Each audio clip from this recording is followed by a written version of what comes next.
เจ้าพี่น้องเนี่ยพี่น้องเอ้ยอีดอบาทมาฮับเหมือนสามมึงบ้ามมาแก้มข่อยแล้วพี่น้องเอ้ยอีดอกล่องเงินข่อยโคนแต่ถึงเจ้าหาเจอใครเขาชิปเจอตึงเดนเอาเดคันนิดพี่น้องเอ้ยเติมยานเจอนึงใครมาจักที่เป็นเนี้ยหรอพี่น้องเอ้ยตรงน้าก็ที่ถ่วมไม่ได้พี่น้องนะพี่น้องก่อนได้นะยานแห่งคนทีนี้นะคนตายแห่งอีเดคุยเรื่องเตือนนะพี่น้องเอ้ยอีกล่องเพื่อนข่อยเนื้อมาตรงเนื้อนะเมื่อเทงพี่น้องคนที่ถ่วมไม่ดอกมีอะไรเกิดการเปะแล้วฝนเหงาเองฝนดวงเองโอ้ยแต่จานให้เราพี่น้องปีนี้นะฝนเอง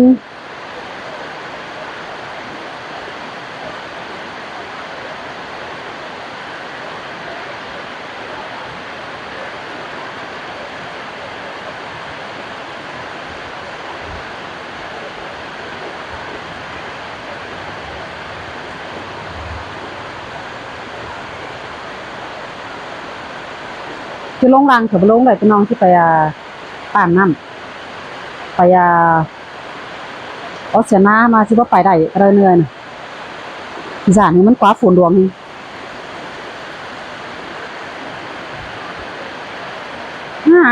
นี่โดนาไม่ได้เลยเจลเข่าไม่ได้ยังมีหลามก้นให้เจลไว้ใครถ่วมไม่ได้บ้วนเราพี่น้องเลยคือไม่ได้กินเข่าหรอกเห็ดโขเห็นหัวเนาะแดดเขือนหัวโขนพี่น้องเอ้ยโขนไหนแล้วเขือนหัวแดดแม่นะพี่น้องเอ้ยแต่หลังแต่หนาได้จะไม่ได้กินเข่าหรอกโขนถ่วงทีนี้แล้วหรอพี่น้องเจลน้าแล้วเน่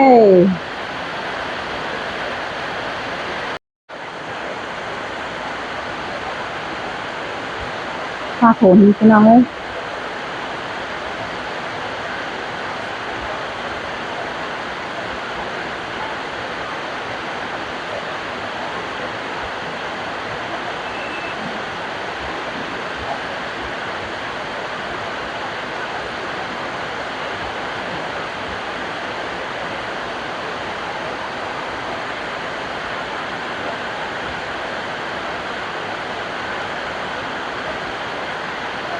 เจ้าพี่น้องเนอะอันเดียนก็ไม่เหงาเอิ้นพี่น้องอันนั้นก็เอ็น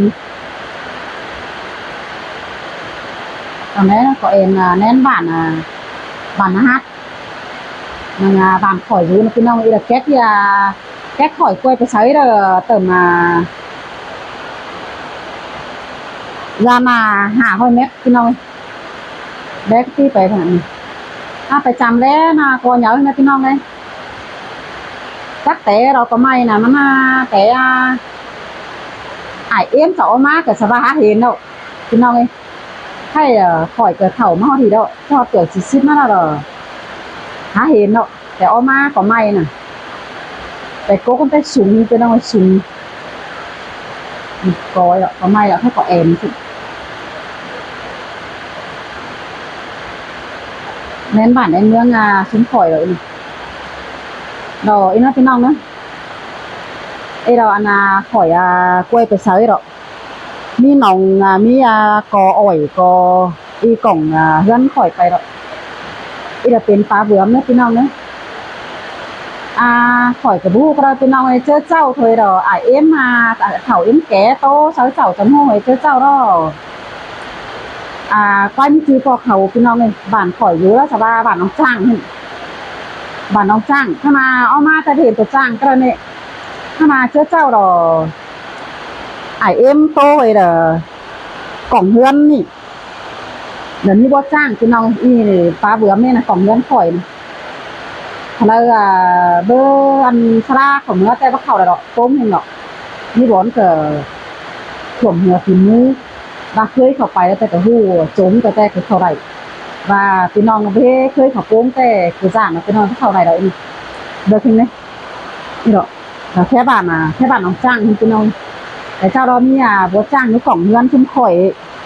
เขาแค่บ้านน้องจ้างข่อยร่างเห็นตายร่างอยู่ข่อยอยู่ไข่หรอกอย่างนั้นพี่น้องก็ฝนจะฝนบ้าหรอกอืมไม่ได้กินข้าวหรอกพี่น้องฝนชินาถ่วมน้าชิไม่ได้หรอกแจวน้ำไม่ได้ไม่พี่น้อง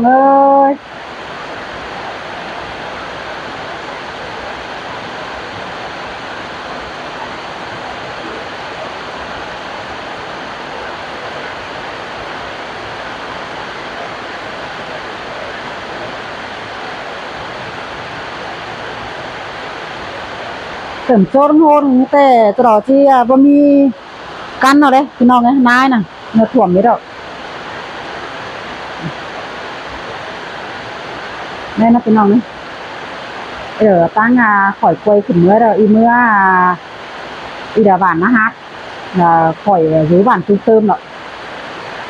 บานนะฮะได้เอาเมื่อหน่อยเมื่อบานนัดเก่าเอาเมื่อนารังเอามาบานแทนเอามาปลาบานเป็นน้องตุนกระปูเนาะมาใส่มันมืดตายโขนหาเหยาเด้อบ่เห็น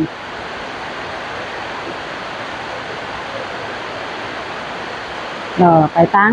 เขาสิกล้วยไปตั้งไก่ตั้งกอไม้กอเอ็นเมื่อพี่น้องเนาะไปรอไปตั้งข่อยกล้วยไปรอไปหนุ่ยบ้านข่อยไปเลยแค่บ้านแบงพี่น้อย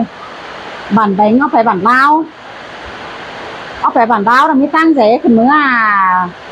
ตั้งหัวน้ำเด้อรอบ้านกันอง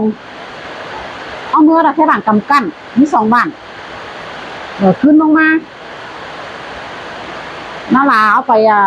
นาลาเอาไปนาป่าเอาไปบุงคามเอาไปป่าจงเอาไปซ้อเอาไปฮัจจาเอาไปฮัดปังเม็ดข่อยพี่น้องไอ้บ้านสาซุ้มข่อยดอบ้านแห่งดูสาเดียวมันยังไม่เห็นกันก็ได้บ้านเมี่ยวก็แห่งเหมือนนี่ลายฟันเสือก้นหรือว่าสาข่อยน่ะนี่เองมามีบ้านดูสาเดียวมาข่อยยังเทศไปเห็นกับนี่เลยเมื่อหัวจ้าปลาหนอฝากเครื่องเมื่อพี่น้องเองมาโตได้ร้อนเลยบ้านพี่น้องให้โผล่ได้มันเดือดไฟเดือดมาสิเล็ดเนอะพี่น้องเนอะเจ้าเนอะหาวหันเนอะคือพี่น้องจะโผล่เนี่ยหาพันเนอะพี่น้องเนอะ